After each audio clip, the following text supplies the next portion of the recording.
G'day folks, Cam Griffin from Benui Family Grazing. So I'm just out on one of the lease blocks at the moment, checking out the recovery and the amount of growth that we've had since we've last been here. It's been about 90 days and so far I'm really happy with what I'm seeing. A lot of species have bounced back and I'm starting to see some, especially broadleafs, that I hadn't seen here before. So I thought this afternoon would be a really good opportunity just to talk about why plant diversity is vitally important in any grazing operation. So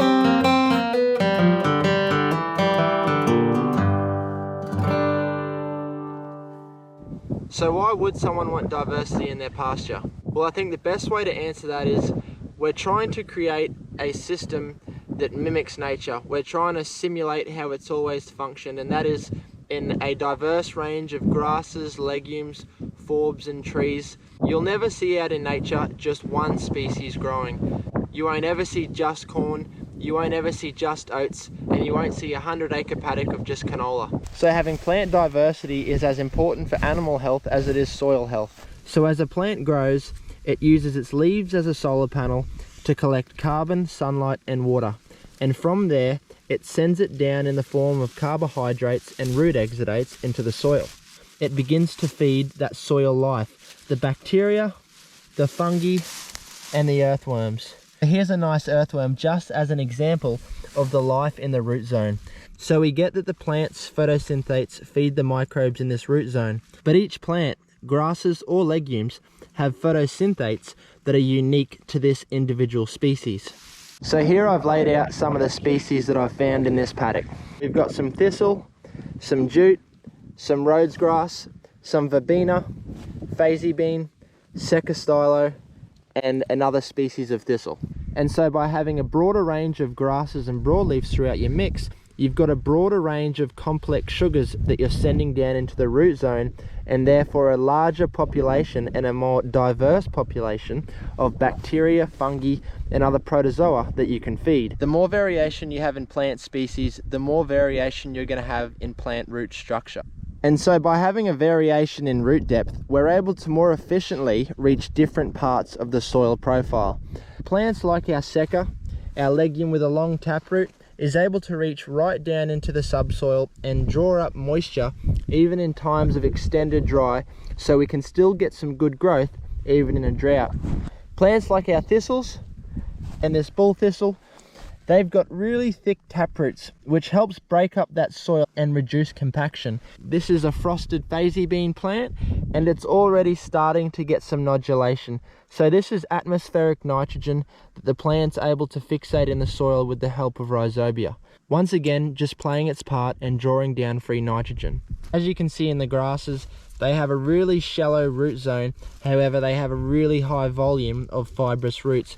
And that does really well to bind our soil together and avoid erosion. They're also more efficient in using water, which is why during our growing season and our wet season, we can get such good production and feed for our cattle. So in the few species that I've just dug out in the last 5 minutes, some are good at searching for moisture, some are good at fixating nitrogen, some are good at reducing compaction, some can reduce erosion, some can scavenge for phosphorus. You can see why having such a diverse range of root structures is so complementary to the soil as a whole.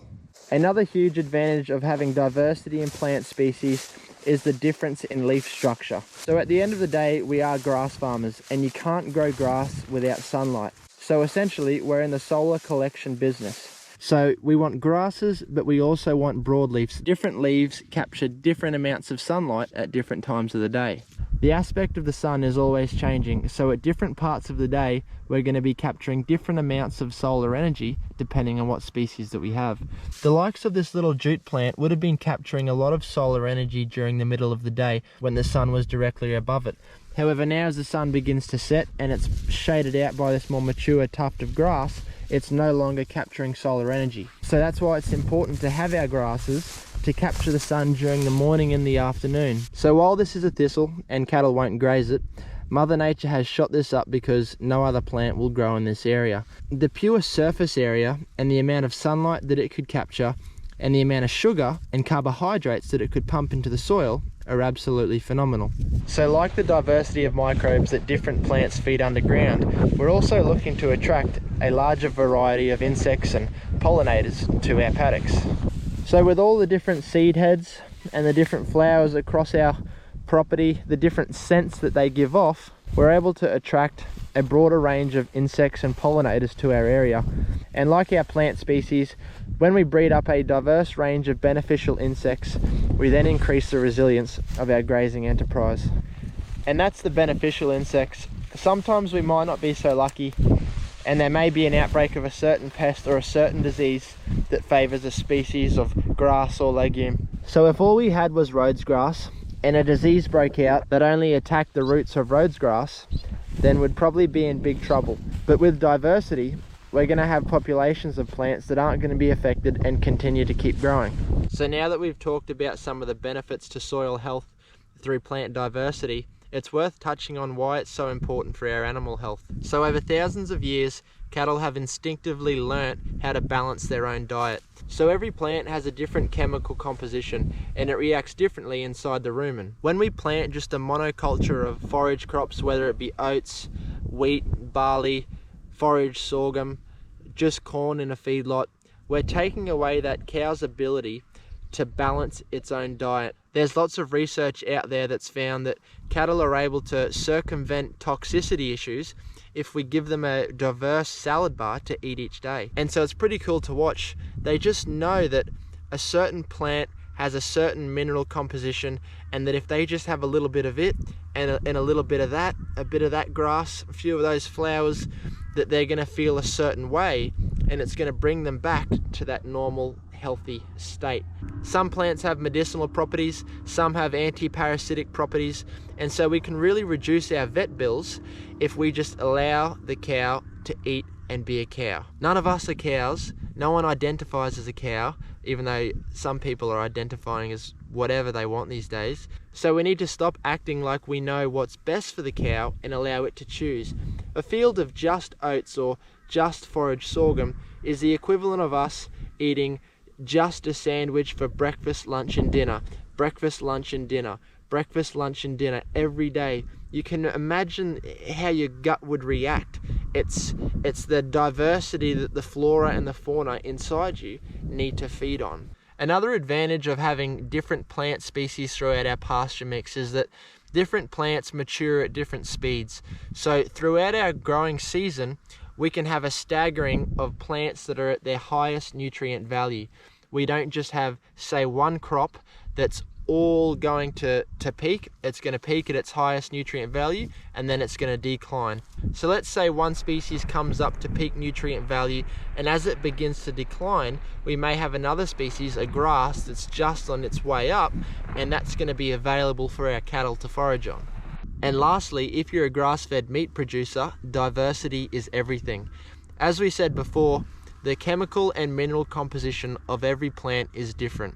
And so it's that mineral in the plant that's eaten by the beast that gives it that flavor within the fat. And so would you rather eat a steak from a beast that's just been on corn its whole life, or just been on sorghum, or would you rather eat a steak from a beast that's been able to nibble at some clover, some Rhodes grass, some phasey beans, some seca, to really give it that full flavor? I think a lot of health benefits are also passed on from consuming a beast that's consumed more mineral content and a more diverse range of pasture, because if you are what you eat, you are what you eat, aren't you? So all in all, for a low-cost grazing operation, diversity is one of the most important things. Having a polyculture of annual and perennial grasses and legumes is so important. So we've got thousands of years of seeds stored in our seed bank, which I think is one of the most underrated seed shops around. And all we have to do is allow those seeds to express themselves. So next time a little broadleaf pops its head up, don't spray it out, just let it grow. And even if a beast just takes one bite of it, then it's worth it.